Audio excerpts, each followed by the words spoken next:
El polvo de la frontera era una criatura viva que se aferraba a todo con una familiaridad antigua y obstinada. Era en ese universo de tonos ocres y sueños remendados donde vivía Álvarez, un muchacho cuyas manos, perpetuamente sucias de grasa y tierra, eran capaces de tejer el futuro a partir de los escombros del pasado.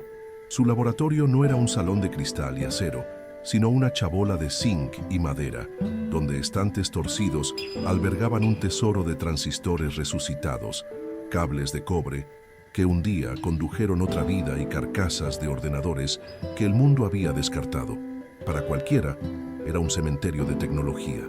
Para Álvarez, era un vivero de posibilidades, un lugar donde el ingenio brotaba del olvido, regado solo por una curiosidad insaciable y una electricidad robada a la esperanza.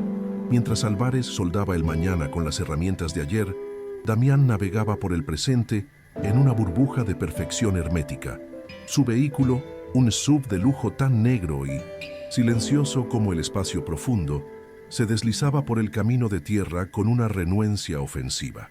Dentro, el aire era filtrado, la temperatura controlada y el mundo exterior, con su desorden y su pobreza, era apenas un paisaje inconveniente en el cristal insonorizado. Damián, un multimillonario forjado en el fuego frío de Silicon Valley, creía en el progreso lineal, en la innovación que nacía en entornos estériles, diseñada por mentes que, como la suya, habían sido pulidas en las mejores universidades del mundo. Él no veía valor en la improvisación, veía solo un fallo del sistema, una anomalía que debía ser corregida y preferiblemente ignorada. El contraste entre los dos mundos no era meramente geográfico, sino fundamentalmente moral. Álvarez veía un tornillo oxidado y vislumbraba el perno de un engranaje planetario en un futuro lejano. Oía el chirrido de una radio vieja y descifraba las armonías ocultas del universo. Su riqueza no estaba en el bolsillo, sino en la capacidad de ver potencial donde todos los demás veían basura. Damián, por otro lado, medía el valor en acciones de bolsa, en patentes registradas y en la velocidad con la que sus ideas podían ser monetizadas. Él veía un problema y calculaba el coste de la solución, mientras que Álvarez veía un problema y se enamoraba de la belleza del desafío, de la elegancia de una respuesta encontrada en la simplicidad. El escenario era un personaje en sí mismo, una frontera olvidada por el progreso, donde el sol castigaba la tierra y la esperanza era un recurso tan escaso como el agua limpia. El tono emocional de la historia se tejía con esa aridez, una melancolía que se cernía sobre las chabolas y las cercas de alambre de espino. Sin embargo, dentro del pequeño santuario de Álvarez había una corriente subterránea de admiración y optimismo. El zumbido de su equipo improvisado era un acto de rebelión contra la desolación, una promesa de que incluso en el lugar más olvidado del mundo, la mente humana podía florecer y quizás alcanzar las estrellas que brillaban tan claras en aquel cielo, sin la contaminación de las grandes ciudades. En el corazón de Álvarez, el universo era un código a ser descifrado, y cada pieza de chatarra era una letra en su alfabeto particular. No sentía el peso de la pobreza como un ancla, sino como un catalizador. La falta de recursos lo forzaba a ser más creativo, más ingenioso. Su mente no estaba limitada por lo que los manuales decían que era posible, pues nunca había tenido acceso a ellos. Él escribía sus propias reglas, guiado por una intuición que era casi mística, una conexión profunda con la lógica silenciosa de los circuitos y la física de los materiales. Sus dedos danzaban sobre teclados remendados con la destreza de un pianista, extrayendo sinfonías de máquinas que el mundo consideraba muertas. Del otro lado del cristal ahumado, Damián sentía que el aburrimiento se transformaba en irritación. Un problema logístico con su caravana lo había obligado a detenerse en aquel fin del mundo, y cada minuto que pasaba era un recordatorio de su distancia del mundo real, su mundo de salas de juntas y servidores de alto rendimiento. Para él, el paisaje de afuera era un error, un retraso en el cronograma de la evolución. Veía a las personas que se movían lentamente bajo el sol como figuras de un pasado que debería haber sido superado. reliquias de una era analógica que se negaban a desaparecer. Su arrogancia era una armadura forjada para protegerlo del desorden, de la imprevisibilidad y sobre todo de la insignificancia. La abuela de Álvarez, una mujer cuyas arrugas contaban la historia de muchas sequías y pocas cosechas, observaba a su nieto con una mezcla de orgullo y preocupación. Ella no entendía el lenguaje de los cables y las luces parpadeantes, pero comprendía el lenguaje del alma. Veía en su nieto la misma llama que había visto en su abuelo, un artesano que podía arreglar cualquier cosa con las manos. Para ella, el talento de Álvarez no era tecnológico, era divino, un don que necesitaba ser protegido de la dureza del mundo y especialmente del cinismo de los hombres que, como aquel que acababa de bajar del coche negro, creían que todo se podía comprar y vender. Y fue entonces cuando el destino, con su ironía implacable, forzó a los dos universos a colisionar. El motor de uno de los coches de apoyo de la comitiva de Damián se sobrecalentó, ahogándose en una nube de humo y silencio.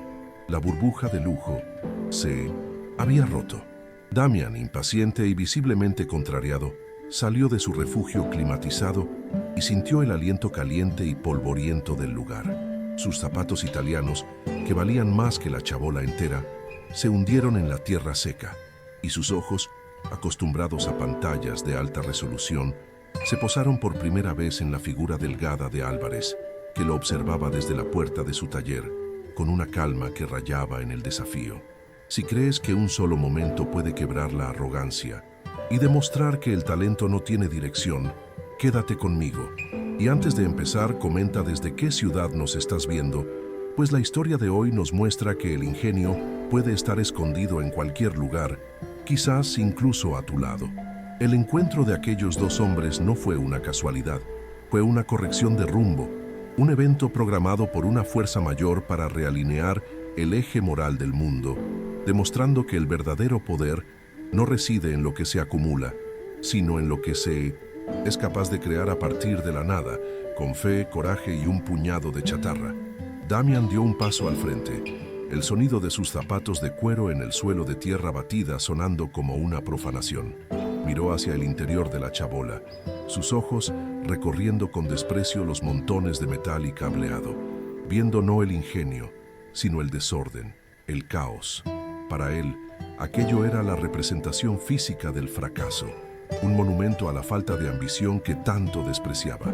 Una oleada de repulsa lo recorrió, una necesidad casi física de distanciarse de esa realidad, de reafirmar la frontera entre su mundo de éxito y aquel pozo de olvido. No solo estaba mirando la pobreza, se sentía personalmente ofendido por ella, como si su mera existencia fuera una mancha en su universo perfectamente curado. ¿Qué es todo esto?, preguntó con voz cortante, no por curiosidad, sino como una acusación. El gesto de su mano abarcó toda la obra de la vida de Álvarez. No esperaba una respuesta, solo el silencio avergonzado que él creía que la situación exigía. Pero Álvarez no bajó la mirada. Encontró la del multimillonario y respondió con una simplicidad pasmosa: son mis herramientas y mis sueños. La respuesta, desprovista de cualquier rastro de vergüenza o servilismo, flotó en el aire caliente y denso.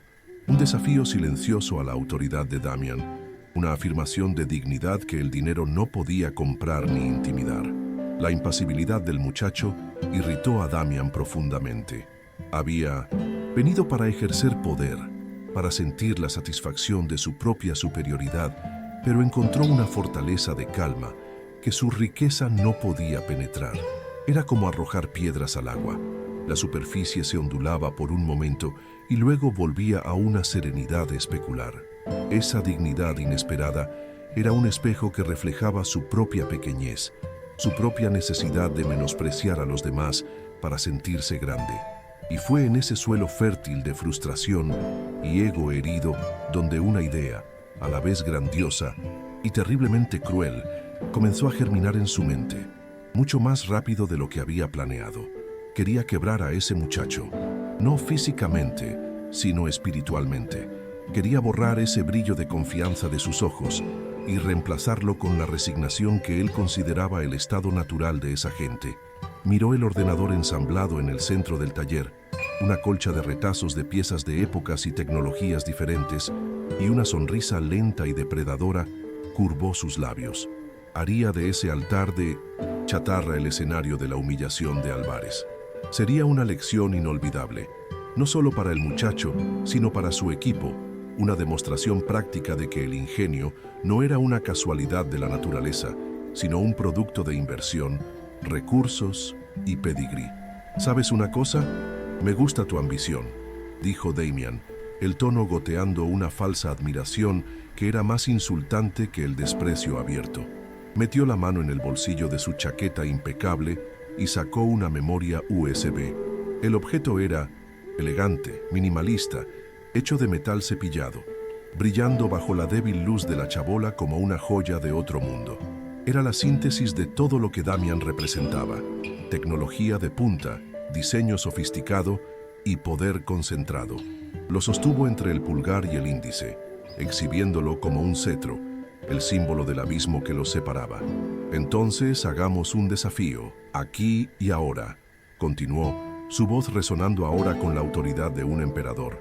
Este pequeño dispositivo contiene uno de los softwares de diagnóstico más complejos del mundo, mi software, un programa diseñado para poner a prueba los límites de los superordenadores más avanzados del planeta.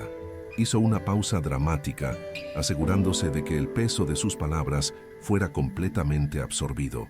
Sus ojos brillaban con una excitación maliciosa, la anticipación de la victoria ya endulzándole el paladar. El aire a su alrededor parecía haberse vuelto más denso, cargado con la electricidad de aquel desafío unilateral. Si tú, chatarra, escupió la palabra con un placer calculado, logra siquiera ejecutar el programa, sin explotar o derretirse en un charco de plástico inútil, no solo me disculparé públicamente. Se inclinó hacia adelante, bajando la voz a un susurro conspirador, haciendo la promesa aún más vertiginosa e inalcanzable. Te llevaré a trabajar conmigo, en un proyecto para la mismísima NASA. La mención de la agencia espacial fue el golpe maestro, el cebo perfecto para un muchacho que soñaba con las estrellas. Sabía que era una promesa que nunca tendría que cumplir. La mención de la NASA fue como un rayo que golpeó el centro del universo de Álvarez. Su corazón, que hasta entonces latía a un ritmo tranquilo y firme, se disparó en su pecho, un latido frenético de terror y euforia. NASA, la palabra era mágica, un encantamiento que se susurraba a sí mismo en las noches más oscuras mientras miraba el cielo. Era la validación final, el destino al que todo su trabajo, toda su pasión, apuntaba.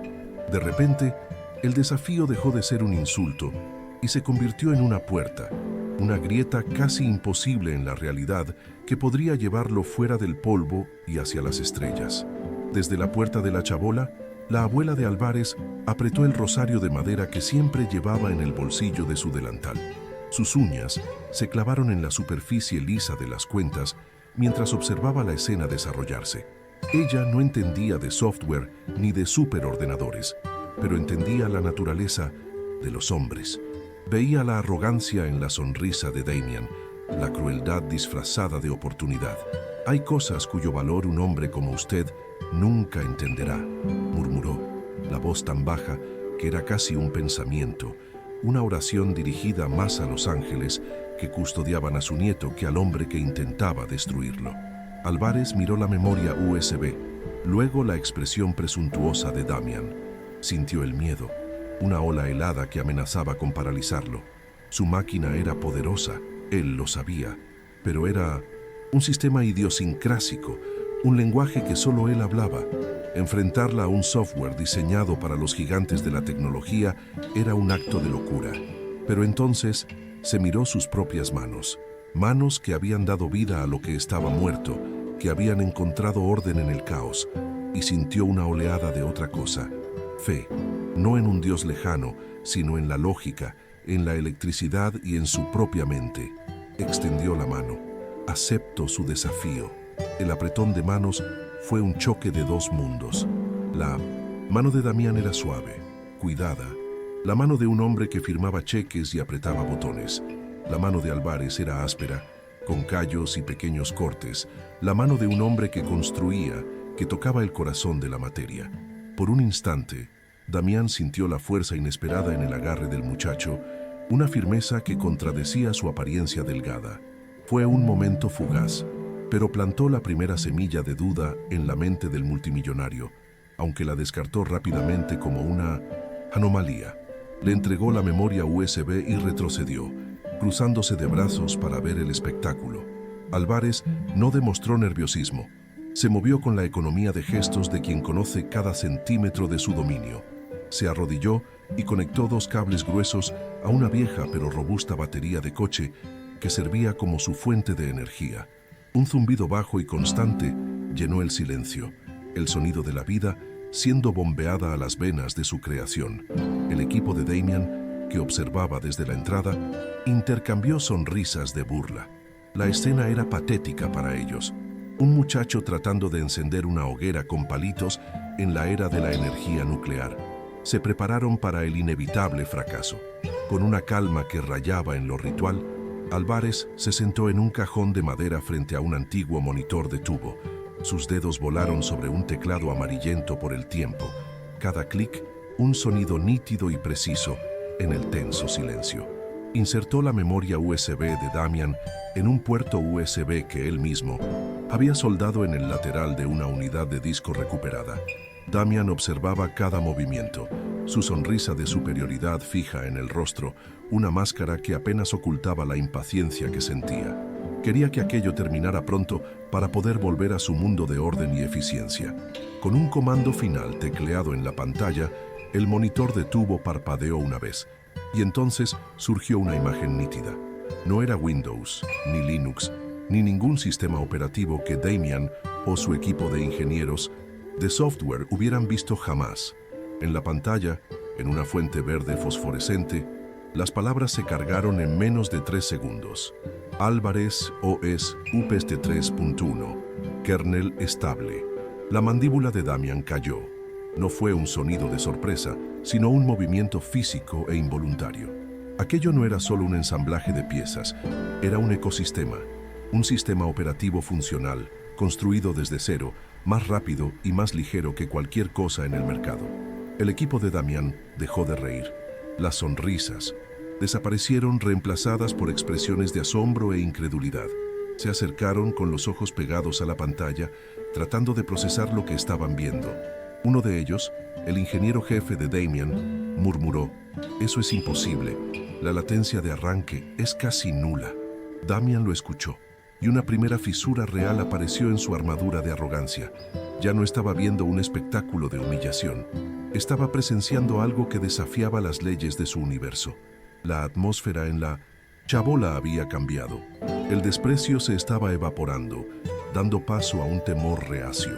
Álvarez, aparentemente ajeno a la conmoción que había causado, tecleó otro comando.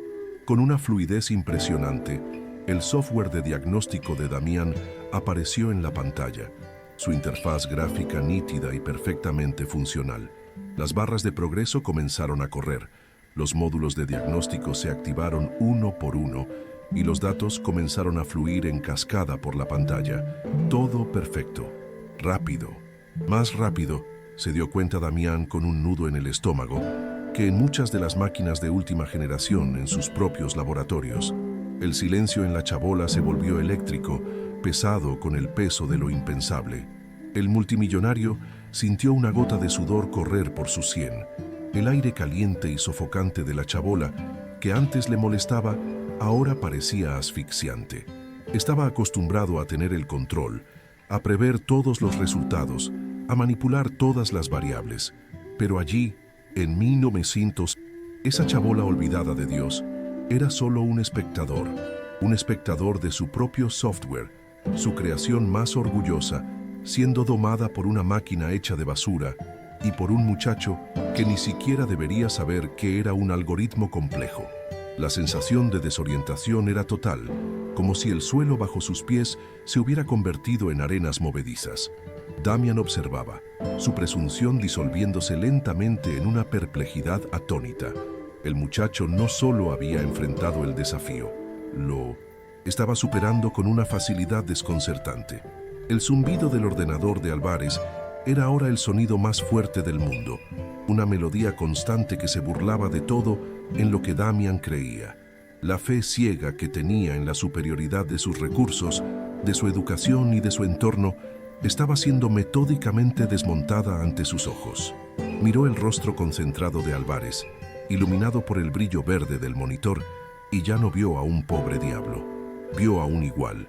Y entonces ocurrió lo impensable. En medio de la cascada de datos verdes y blancos, una ventana de alerta roja y palpitante parpadeó en el centro de la pantalla. Las letras eran nítidas, urgentes y absolutamente aterradoras para un hombre como Damian.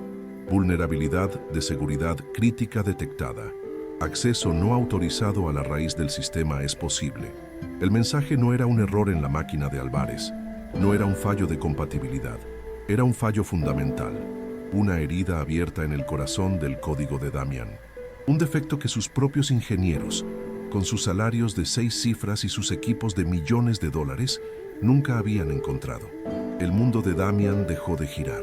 El zumbido del ordenador, el calor, el olor a polvo, todo desapareció. Lo único que existía era esa ventana roja y palpitante. Era una acusación, una prueba irrefutable de que su creación, el software que era el cimiento de su imperio, era imperfecta. Y el fallo no había sido descubierto en un laboratorio de pruebas en Zúrich o en una simulación en Tokio. Había sido expuesto allí, en aquella chabola inmunda, por un muchacho que construía el futuro con la basura del presente. La ironía era tan aplastante, tan poética, que era casi una violencia. El equipo de ingenieros se aglomeró aún más, sus rostros pálidos por el shock. Sabían lo que ese mensaje significaba. Significaba que durante años, quizás desde su lanzamiento, el software más seguro de Damian, vendido a corporaciones y gobiernos de todo el mundo, era vulnerable. Uno de ellos balbuceó: el kernel. El fallo está en el kernel. ¿Cómo nunca lo vimos? La pregunta no era para Damian, sino para el universo. La respuesta estaba sentada tranquilamente en un cajón de madera, con los dedos suspendidos sobre el teclado, como si esperara la siguiente instrucción. En ese instante, la imagen del muchacho se transformó en la mente de Damian. El brillo verde del monitor en el rostro concentrado del niño ya no era el de un crío cualquiera jugando con juguetes viejos. Era el brillo de un fantasma de su propio pasado, de una versión de sí mismo que había enterrado bajo capas de riqueza, poder y cinismo. La visión lo golpeó con la fuerza de una revelación física, dejándolo sin aire y helándole el corazón. El tiempo pareció plegarse sobre sí mismo, y la chabola polvorienta comenzó a transformarse en otro lugar, en otro tiempo. Ya no estaba en esa frontera olvidada. Su mente lo había transportado 20 años atrás en el tiempo, a un sótano, húmedo y mal iluminado, no muy diferente de aquella chabola. El olor a moho y a soldadura fría era el mismo. Él era un joven hacker, delgado, hambriento de conocimiento y de reconocimiento, con la misma llama obstinada y brillante que ahora veía en los ojos de Álvarez. Estaba mostrándole su primer programa verdaderamente revolucionario, un trozo de código que creía que podría cambiar el mundo, a un profesor universitario de traje caro y sonrisa condescendiente. El recuerdo era tan vívido que podía sentir la tela barata de su propia camisa vieja y el sudor frío en las palmas de sus manos. Recordaba la emoción, la esperanza nerviosa con la que presentó su creación, y recordaba, con una claridad que todavía le dolía, la risa del profesor. Una risa corta y despectiva. «Lindo», había dicho el hombre, con el mismo tono de falsa admiración que Damián había usado con Álvarez momentos antes. «Pero esto nunca funcionará en el mundo real. No tienes los recursos, muchacho. No tienes el pedigrí. Vuelve cuando tengas algo más sustancial». Recordaba volver a casa esa noche, con el peso de la humillación aplastando sus hombros. El mundo parecía haberse encogido, y sus grandiosos sueños parecían infantiles y tontos. Pero debajo de la vergüenza, algo más duro y más caliente comenzó a arder. Una rabia desafiante, una promesa silenciosa de que demostraría que todos estaban equivocados. Se volvería más poderoso, más rico y más exitoso de lo que aquel profesor jamás podría imaginar. Construiría un imperio tan grande que nadie nunca más se atrevería a reírse de él o de sus ideas. Y lo había logrado. Vaya si lo había logrado. Se había convertido en el rey del mundo que lo había rechazado. Pero mientras el recuerdo lo inundaba, una verdad terrible lo golpeó como un puñetazo en el estómago. En su viaje para demostrar que aquel profesor estaba equivocado, no lo había derrotado. Se había convertido en él. Se había convertido en el hombre de traje caro, riéndose del potencial de un muchacho brillante en un sótano húmedo. Se había convertido en el guardián de la puerta, el escéptico, la personificación de la arrogancia que un día casi destruyó su propio espíritu.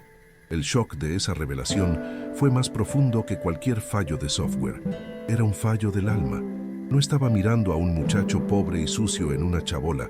Estaba mirando el reflejo del muchacho que él mismo había sido, el muchacho lleno de potencial puro y sin refinar, antes de que el dinero, el éxito y el miedo a ser pequeño de nuevo lo transformaran en el monstruo que siempre había despreciado.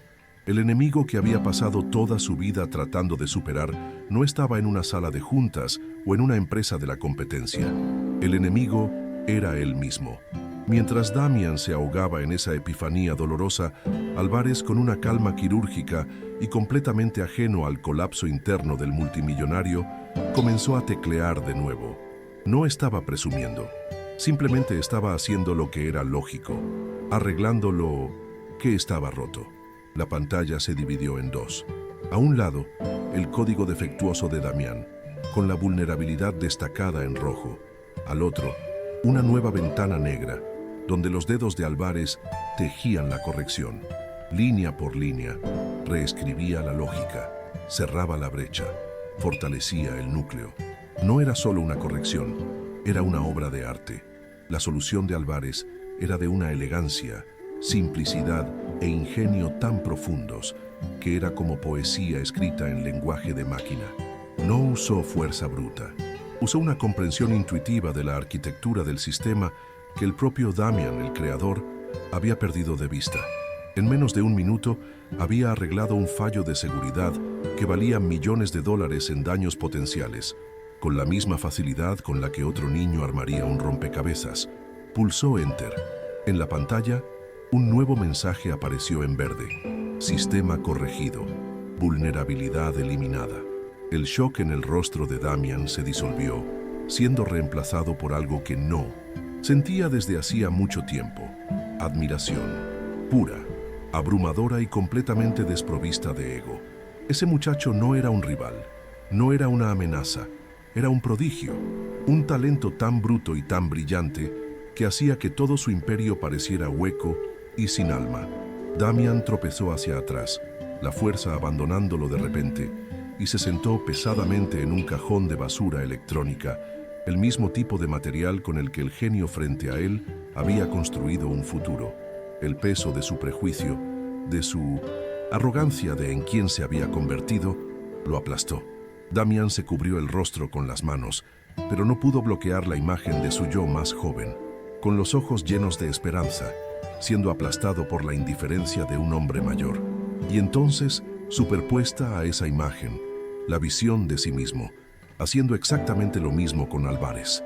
El ciclo de dolor que juró romper lo había perpetuado.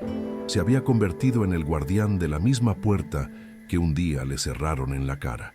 El sonido del ventilador improvisado de Álvarez, que antes parecía un zumbido irritante, ahora sonaba como la risa burlona de aquel profesor, resonando a través de 20 años de éxito hueco. El aire en la chabola parecía enrarecido, y cada respiración era un esfuerzo doloroso, un recordatorio de su bancarrota moral. Sintió la textura áspera del cajón en el que estaba sentado, la incómoda realidad de su entorno infiltrándose en su conciencia. Toda su vida había sido una carrera para escapar de lugares como ese, para rodearse de superficies lisas, entornos controlados y personas que estuvieran de acuerdo con él. Construyó un imperio de cristal y acero para aislarse del caos, de la suciedad, de la imprevisibilidad de la vida real. Y ahora, en el corazón de lo que más temía, se veía obligado a confrontar el hecho de que la suciedad más profunda no estaba en el suelo de la chabola, sino dentro de su propia alma. Ese niño, con sus manos sucias y su genio puro, estaba más limpio de lo que él jamás había estado. Fue entonces cuando un movimiento suave llamó su atención. A través de los huecos de sus dedos, vio a la abuela de Álvarez acercándose. Esperaba que fuera hacia su nieto, para felicitarlo, para celebrar la humillante victoria sobre el hombre rico y arrogante. Habría sido el desenlace natural, la recompensa justa, pero para su asombro, ella caminó en su dirección. Sus pasos eran lentos, sin prisa, y su rostro no contenía ningún rastro de triunfo o desprecio. En sus arrugas profundas, Damián vio algo que no había visto en años, una compasión genuina e incondicional, una sabiduría que no venía de los libros, sino de la propia tierra. Bajó las manos lentamente, sintiéndose expuesto y vulnerable bajo su mirada. Ella se detuvo frente a él, y con un gesto de una ternura inesperada, le puso la mano en el hombro. Su mano era cálida y seca, callosa por una vida de trabajo, y su tacto era firme y reconfortante. No había lástima en su gesto, sino una solidaridad silenciosa, el reconocimiento de un dolor que trascendía la riqueza o la pobreza. Para ella, él no era el multimillonario Damián, el titán de la tecnología. Era solo un hombre que había perdido el rumbo, un hijo que necesitaba encontrar el camino de vuelta a casa. A veces, dijo ella con la voz tranquila y serena como una oración nocturna, un hombre necesita romperse para encontrarse de nuevo. Las palabras no eran una acusación, sino un permiso para sentir el dolor, para aceptar la fractura, para entender que la verdadera fuerza no está en no caer nunca, sino en cómo uno se reconstruye después de la caída. La simplicidad de su sabiduría atravesó décadas de complejidad y ego, golpeando a Damián con la fuerza de una verdad universal. Miró a esa mujer que no tenía nada y al mismo tiempo parecía poseer todo lo que importaba, y sintió las murallas alrededor de su corazón comenzar a derrumbarse. Levantó la cabeza, y la humedad en sus ojos no lo avergonzó. Por primera vez en mucho tiempo, se sintió verdaderamente visto, no por su cuenta bancaria o sus logros, sino por su humanidad rota. Su mirada se movió de la abuela a Álvarez, que permanecía junto a su ordenador, observando la escena con una inteligencia silenciosa que iba mucho más allá de su edad. En el rostro del muchacho, Damián no vio arrogancia por la victoria, sino una especie de curiosidad empática. En ese momento, el muchacho no era su adversario, era su profesor. Aquella chabola no era una prisión, era un aula. Con un esfuerzo que pareció mover montañas dentro de sí, Damián se puso de pie. Cada músculo de su cuerpo protestaba, pesado por la carga de la revelación. Dio un paso hacia Álvarez, luego otro. El camino de pocos metros pareció la travesía de un desierto. Su equipo, congelado en un silencio atónito, observaba como si estuviera presenciando un fenómeno sobrenatural. El todopoderoso Damián, el hombre que nunca se doblegaba ante nadie, caminaba hacia un muchacho pobre con la postura de un peregrino, acercándose a un santuario. Se detuvo frente a Álvarez, el gigante inclinándose ante el niño. Inclinó la cabeza, un gesto de respeto tan profundo y sincero que sorprendió a todos, incluido a sí mismo. «Perdóname», dijo, con la voz quebrada, rompiéndose bajo el peso de la emoción. La palabra tan simple llevaba el peso de 20 años de arrogancia, de oportunidades perdidas para ser un hombre mejor. Era más que una disculpa por el desafío. Era una petición de perdón por la persona en la que se había convertido. El alivio de admitir finalmente su fallo fue tan abrumador como la vergüenza que lo precedió. Finalmente, estaba libre de la carga de ser infalible. Respiró hondo, recomponiéndose, y miró a los ojos de Álvarez. «La promesa sigue en pie», dijo, su voz ahora más firme, pero impregnada de una nueva humildad. «Pero me equivoqué. No eres tú quien me necesita a mí para llegar a la NASA. Soy yo quien necesita desesperadamente recordar lo que tú eres, la persona en la que debería haberme convertido». La confesión fue completa, la rendición total. Ya no estaba ofreciendo caridad desde una posición de poder. Estaba pidiendo ayuda desde una posición de necesidad espiritual, reconociendo que el ingenio del muchacho no era solo técnico, sino moral. Damián extendió la mano de nuevo. Esta vez no había desafío en ella, no había arrogancia. La palma de la mano estaba abierta, una invitación, una súplica. Era la mano de un hombre que se ahoga pidiendo ser salvado. Álvarez miró la mano extendida y sin dudarlo la estrechó. El apretón de manos fue firme, una conexión sólida que parecía soldar los dos mundos. En ese toque, el abismo infranqueable de clase, riqueza y prejuicio fue cruzado. No por un puente de acero o por un contrato legal, sino por el frágil e indestructible puente de la humildad y el respeto mutuo. En ese apretón de manos se abrió un universo de posibilidades. El multimillonario y el muchacho de la chatarra ya no eran antagonistas, se convirtieron en socios en un viaje que ninguno de los dos podría haber previsto. El silencio en la chabola ya no era tenso ni eléctrico, sino pacífico, llenado por la solemnidad de un momento transformador. El equipo de Damián observaba, ya no con desprecio o shock, sino con un nuevo tipo de admiración. No solo habían presenciado a un genio de la tecnología en acción, habían presenciado la redención de un hombre. La abuela de Álvarez sonrió, una sonrisa suave que iluminó su rostro arrugado. Apretó su rosario, una última vez, no en oración preocupada, sino en silencioso agradecimiento. Su fe no estaba en milagros ruidosos, sino en la capacidad del corazón humano para romperse y sanar, para perderse y encontrarse. Sabía que la verdadera victoria de ese día no fue el descubrimiento de un fallo de software o la humillación de un hombre poderoso. La verdadera victoria fue el redescubrimiento de un alma, demostrando que la luz de la gracia podía encontrar su camino incluso en los lugares más oscuros y en los corazones más endurecidos. La primera llamada de Damián no fue a su equipo de relaciones públicas para controlar la narrativa, ni a sus abogados para formalizar un contrato. Aún de pie en el suelo de tierra de la chabola, con el olor a polvo y ozono en el aire, marcó un número que no había usado en años, el contacto personal de uno de los directores de la NASA. Su equipo observó en silencio, mientras la voz de su jefe, normalmente tranquila y calculadora, se llenaba de una pasión que nunca le habían oído. «Arthur, no vas a creer lo que he encontrado», dijo, caminando de un lado a otro. No en un laboratorio, en un lugar donde nos olvidamos de mirar. Prepara un laboratorio. El futuro ha llegado y viene cubierto de grasa e ingenio». La energía en la voz de Damián era la de un hombre que había redescubierto su propósito. Esa llamada telefónica no era para cumplir una promesa a regañadientes. Era el acto de un visionario que acababa de vislumbrar el próximo gran salto de la humanidad. No solo estaba contratando a un muchacho, estaba corrigiendo un error fundamental en su propia filosofía.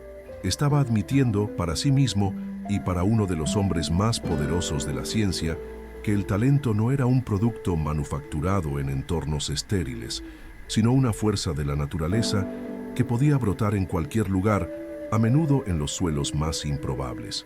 Su equipo entendió que el cambio era permanente. El antiguo Damián se había roto en esa chabola. Uno nuevo estaba naciendo. En las semanas que siguieron, Damián hizo más que solo preparar la transición de Álvarez. Usó su vasta fortuna e influencia para crear algo nuevo y duradero. Nació la Fundación Mecánica Álvarez. Su misión era simple y revolucionaria: buscar activamente genios no descubiertos en los rincones olvidados del mundo, en las favelas, en las aldeas remotas, en las fronteras olvidadas. La fundación no solo ofrecería becas de estudio, sino laboratorios móviles, mentores y, lo más importante, la creencia de que la falta de recursos jamás debería ser una sentencia de muerte para el potencial de una mente brillante. Era su acto de penitencia y su nueva misión de vida. Damián se dio cuenta de que su mayor legado no sería el software que escribió o el dinero que acumuló, sino la garantía de que ningún otro muchacho o muchacha brillante tuviera que enfrentar el tipo de arrogancia y escepticismo que él mismo había demostrado. Viajó personalmente para supervisar los primeros proyectos de la fundación, ya no desde dentro de su burbuja de lujo, sino con los pies en el suelo, escuchando historias, mirando a los ojos de la gente y buscando activamente la misma llama que vio en Álvarez. Ya no estaba construyendo un imperio para sí mismo, estaba construyendo puentes para los demás. Antes de partir, Álvarez hizo algo que nadie esperaba. Pasó sus últimas semanas no empacando sus pocas posesiones, sino reuniendo a los otros niños del vecindario. En su chabola, que ahora se había convertido en una leyenda local, les enseñó. Les mostró cómo la carcasa de una radio vieja contenía las mismas ondas que viajaban por el cosmos, cómo un simple motor eléctrico seguía las mismas leyes que gobernaban el movimiento de los planetas. Les enseñó a no ver chatarra, sino a ver piezas de un rompecabezas infinito. No solo estaba dejando su hogar, estaba plantando semillas, asegurando que la luz que él encendió no se apagara con su partida. La escena final del viaje de Álvarez no tuvo lugar bajo el sol abrasador de la frontera, sino bajo la luz suave y artificial de un observatorio de la NASA. Vemos su silueta contra una pantalla gigantesca que muestra un mapa complejo de cuerpos celestes. Está en una sala de control, rodeado de la tecnología más avanzada del mundo, pero sus ojos están fijos en el ocular de un potente telescopio. Las estrellas, que antes eran solo puntos de luz distantes en un sueño inalcanzable, eran ahora su lugar de trabajo, su destino. El universo ya no era algo para mirar desde lejos, era un código para que él lo descifrara, una frontera para que él navegara. El muchacho del vertedero ya no solo miraba al cielo, estaba escribiendo los algoritmos que ayudarían a la humanidad a navegarlo.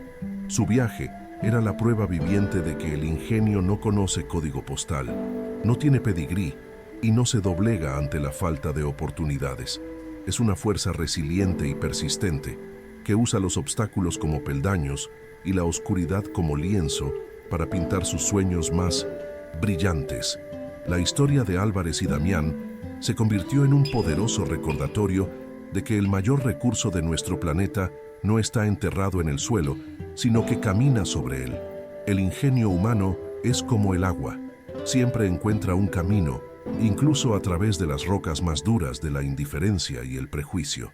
Su historia nos recuerda que el mayor desperdicio que cometemos como sociedad no es la basura que desechamos en las periferias del mundo, sino el potencial humano que no reconocemos, que ignoramos por arrogancia o por falta de atención.